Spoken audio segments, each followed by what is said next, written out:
وأوجب علينا الإحسان بالوالدين ونشهد أن لا إله إلا الله وحده لا شريك له وأشهد أن محمدا عبده ورسوله سيد الكونين صلى الله عليه وعلى آله وصحبه وأتباعه أجمعين ليلا ونهارا في الطرفين فقد قال الله تعالى في كلامه المجيد وبرهانه التوحيد করবেন এই কোরআন দিয়ে, কিন্তু আপনার মনের ভেতরে যে কোনো সংকীর্ণতা, দ্বিধা, দ্বন্দ্ব, ভয়, ভীতি, সংশয়, সন্দেহ এগুলো কাজ না করে। যিকরালিল মুমিনিন, কোরআন মুমিনদের জন্য উপদেশ। বলেন সুবহানাল্লাহ। কুমিল্লাবাসী, হারাজন শব্দের ব্যাখ্যা আমি এখানে পেয়েছি তাফসীরের ভেতরে দুইটা। এক নম্বরে, হেনবি কোরআন যখন প্রচার করতে যাবেন, আপনার বক্তব্য অনেক মানুষ হয়তো না বোঝার কারণে মন খারাপ করতে পারে। এরকম মানুষ দেশে নেই? বলেন বলেন। আমরা যেটা বোঝাতে চাই ওইটা না বুঝে উল্টা বোঝে।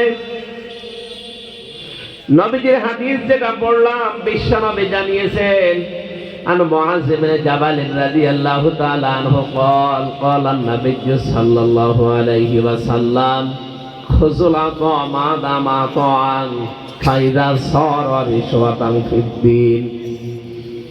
হযরত মুআয ইবনে জাবালকে যেদিন ইয়েমেনের গভর্নর করে নবীজি পাঠাবেন, ঘোড়ার রাকাবের ভেতরে তিনি পা অলরেডি দিয়ে ফেলেছেন। এমন সময় নবীজি তাকে বললেন যে কয়েকটা কথা শোনো, হাদিয়া তোফা গ্রহণ করতে পারো, যতক্ষণ ওটা হাদিয়া থাকে নেওয়া যাবে না। লাস্তুম বিতারিকিহি আমনাকুমুল ফাকর ওয়াল হাজা। নবীজি বললেন, কিন্তু বাস্তবতা এমন হয়ে দাঁড়াবে, তোমার প্রয়োজন এবং বাস্তব অবস্থা তোমাকে এই হাদিয়ার নামে ঘুষ নিতে বাধ্য করবে। আমার মনে হয় সেই সময় এখন চলে এসেছে। কি কথা বলেন? এমন এমন জায়গা আছে এই দেশে, আপনি নিতে চাবেন না তাও বাধ্য হবেন। আপনার প্রয়োজন আপনাকে বাধ্য করবেন। আমি প্রথম যখন জেলখানা গিয়েছিলাম সেই 2010 সালে বিশ্ববিদ্যালয়ে ফার্স্ট ইয়ারে, সেই সময় এক ওসি সাহেবকে আমি এই জেলখানা থেকে পড়াতাম। উনি প্রথমে আমার যেদিন ধরে নিয়ে গেল থানা হাজতে, আমার বলছে, আপনি কি হাফেজ? বলছি, বলছে একটা আয়াত বলছি, বলেন তো কোন জায়গায় আছে। ও মনে করছে আমি মনে হয় ভাঙা সূরা হাফেজ। কোরআন শরীফ আমি আয়না বানিয়ে রেখেছি, ও টেবিলের নিচে দেখলাম একটা বই আছে বা কি যেন আছে, ওইটা দেখে দেখে আমার দিকে তাকিয়ে ধরছে। আমারে বলছে, বলেন তো, কুলিল্লাহুম্মা মালিকাল মুলকি তুতিল মুলকা মান তাশা ওয়া তানজিউল মুলকা মিম্মান তাশা। আয়াতটা যদি এত সুন্দর করে বলতে পারেনি, ভাঙা ভাঙা, ওই যে বাংলায় যেভাবে বলে। আমারে বলছে যে আয়াত বললাম, এর অর্থ কি, মানে কি? বাংলাটা বললাম যে আল্লাহ যাকে, হে নবী আপনি বলেন, আল্লাহ যাকে চায় ক্ষমতা দান করে, আল্লাহ যাকে চায় ক্ষমতা থেকে নামিয়ে দেয়। ক্ষমতার মালিক কে? এবার উনি আমাকে উল্টা প্রশ্ন করছে, হুজুর তাহলে আপনি যে মসজিদের মেম্বারে বসে বসে কিছু কথা বলেন যেগুলো আমাদের কানে আসে, কোন কথা? আপনি যে বলেন ক্ষমতার উৎস জনগণ, না ক্ষমতার উৎস আল্লাহ, ক্ষমতার উৎস আল্লাহ, এটা তো আমরাও মানি। ক্ষমতা দেওয়ার মালিক যে মালিক হয়, শেখ হাসিনাকে যে ক্ষমতা দিয়েছে এটা আল্লাহ দিয়েছে।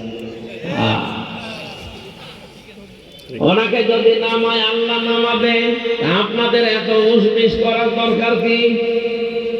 জিজ্ঞাসা করলাম, স্যার আপনার বাড়ি কোথায়? বলছেন গোপালগঞ্জে। আপনি তো বলবেন একেবারে জায়গা মতো বাড়ি আপনার।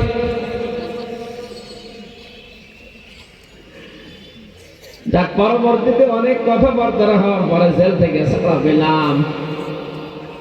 ওই সময় থেকে যে আরম্ভ হয়েছে, এই যে এবারও 3 বছর জেলে থেকে আসলাম। আমি 11 সালে বিয়ে করেছি। আমার মনে হয় শ্বশুর বড় আমার এতদিন যাওয়া হয়নি। এটা আমার প্রথম শ্বশুর বাড়ি হয়ে গেছে, তাহলে যায় আর আসি। তো ওই দিন ওনারে জিজ্ঞাসা করতাম মাঝে মাঝে, কিছু কিছু মানুষ দেখতাম এসে ওনার টেবিলের নিচে টাকার বান্ডিল দিত যখন আমি পড়াতাম। একদিন ঘুষের একটা আয়াত পড়াচ্ছিলাম, লা তাকুলু আমওয়ালাকুম বাইনাকুম বিল বাতিল। হঠাৎ দেখি 10 লাখ টাকা নিয়ে এসেছে একজন। বলছে, স্যার এই টাকাগুলো রাখেন আর আমার ওই মালটা ছেড়ে দেন। 1 কোটি টাকার হিরোইন ধরা পড়েছে। আপনারা জানেন বাংলাদেশে 2টা থানায় সবচাইতে বেশি ক্রাইম হয়। কুষ্টিয়ার সদর থানা, যেটা মডেল থানা, আর একটা সিলেটের বিশ্বনাথ থানা। এর পাশে তো দাদা বাবুদের কাজ কারবার আছে, তো মাল সব আসে। উনি আমার দিকে তাকিয়ে বলছে, হুজুর নেবেন মানে আপনাদের পড়ালাম কোন আয়াত? আর আজকে এই ভাগ্যদ্রমে পড়েছে সুদের আয়াত, ঘুষের আয়াত। আপনি ঘুষ খাবেন মানে? ঘুষ না, হাদিয়া। হাদিয়া সরকার আপনাকে দেয় না, আপনার নির্ধারিত একটা বেতন আছে। হুজুর আছে, এটা খাবেন কোন কারণে? ওই মুহূর্তে দেখলাম আমার সামনে লোকটাকে গরম দিল, বেটা আমি কোরআন পড়ি আর তুমি ঘুষ দিতে এসেছ, 1 চড়ে তোমার। ও ঠিক আছে। ও দেখলাম নিয়ে চলে গেল। পরবর্তীতে খেয়েছে কিনা জানি না, খেয়েছে মনে হয়, কারণ আমি ওনার কাছে হিসাব নিয়েছিলাম। ওই সময় ওনার বেতন ছিল 42,000 টাকা মনে হয়, 10 সালের দিকে। অথচ ওনার স্ত্রী আর ওনার মেয়ে ঢাকাতে যে ফ্ল্যাট নিয়ে থাকে, ফ্ল্যাট ভাড়া দিয়ে থাকা খরচ সব মিলিয়ে 60,000 টাকা। আপনি কি কথা বোঝে? যার বেতন 42,000, তার স্ত্রী আর মেয়ে থাকে ঢাকাতে, শুধু ফ্ল্যাট ভাড়ার খাওয়া দাওয়া খরচ মিলে সব মিলিয়ে 60,000। তার মানে এখনো 18,000 টাকা আল্লাহর দেওয়া লাগবে। নবীজি যে বললেন, ও মুআজ, তুমি হয়তো একটা দেশের দায়িত্ব, আলা ইন্নাল কিতাবা ওয়াস সুলতানা লা ইয়াফতারিকান। অতি শীঘ্র এমন কিছু মানুষ আসবে, তারা বলবে আল্লাহর কিতাব আর রাজ্য রাজনীতি আলাদা। বলেন তো এটা কতদিন আগের কথা? 1,500 বছর আগের কথা। অথচ কয়েকদিন আগে একজনের মুখে আমরা এই কথাটা অলরেডি শুনেই ফেলেছি। সেও মুসলমান, বলছে কোরআনের সাথে রাজনীতির কোনো সম্পর্ক নেই। আপনি বলেন তো, নবীর এই কথার সাথে একেবারে হুবহু লিখেছে না? অতি শীঘ্র এমন কিছু মানুষ পৃথিবীতে আসবে, তাদের মুখ থেকে আপনি শুনতে পাবেন যারা বলবে আল্লাহর কিতাব আর রাজ্য রাজনীতি আলাদা। ফালা তুফারিকুল কিতাব, আমার উম্মতেরা সাবধান, কখনো কোরআনের রাজনীতি থেকে আলাদা হবা না। এগুলো তো সব আমি বানিয়ে বলছি। একজন আলেম বসে আছে, এ পিতা আজকে ধন্য, যতগুলো সন্তান জন্ম দিয়েছে সবগুলোই কোরআনের আলেম বানিয়েছে। আল্লাহ রাব্বুল আলামিন এই ওসিলায় যেন এর বাবা মাকে মাফ করে দেন, বলেন আমিন। আমার কথাটার উত্তর দেন।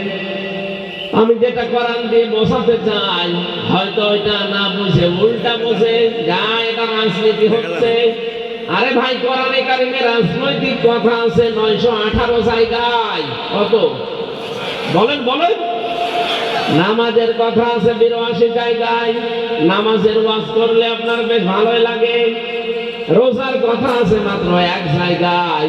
রোজার কথা বললে আপনার কাছে ভালো লাগে। হজের কথা আছে মাত্র 1 জায়গায়। হজের কথা বললেও আপনার কাছে ভালো লাগে। যাকাতের কথা আছে 1 জায়গায়, 82 জায়গায়। যাকাতের কথা বললে আপনার ভালো লাগে।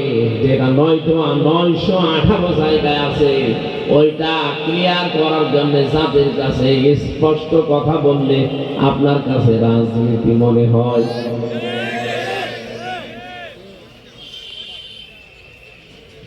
আপনি যখন মানুষকে বোঝাতে চান যে না, এরা মানুষজন জমা করে, এরা ধর্ম ব্যবসা করে কোরআনের প্রচারের মাধ্যমে, আপনার এই ধরনের মানুষ আমরা বাংলাদেশে এখন দেখতে পাচ্ছি।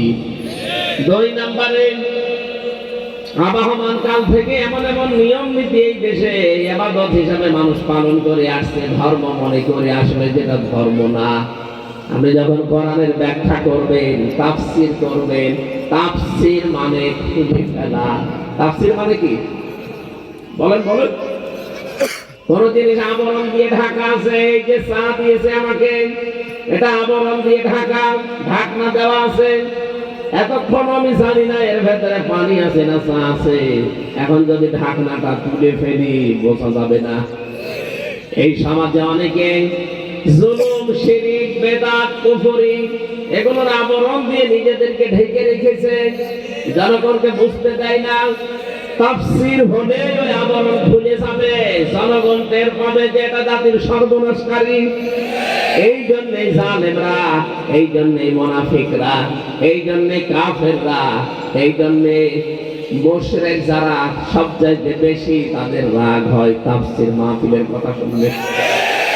আপনি এই দেশে দেখবেন ইসালে সাওয়াবে বাধা দেয় না, ওরস শরীফে বাধা দেয় না, ওরস মোবারকে বাধা দেয় না। 63 দিন ধরে কত অনুষ্ঠান মানুষ বানিয়েছে, ঈদে মিলাদুন নবী, বাধা নেই। যত বাধা বাংলাদেশ সহ বিশ্বের সব জায়গায় আমি দেখতে পাই শুধু তাফসীর মাহফিলে। কথা বলেন না কেন?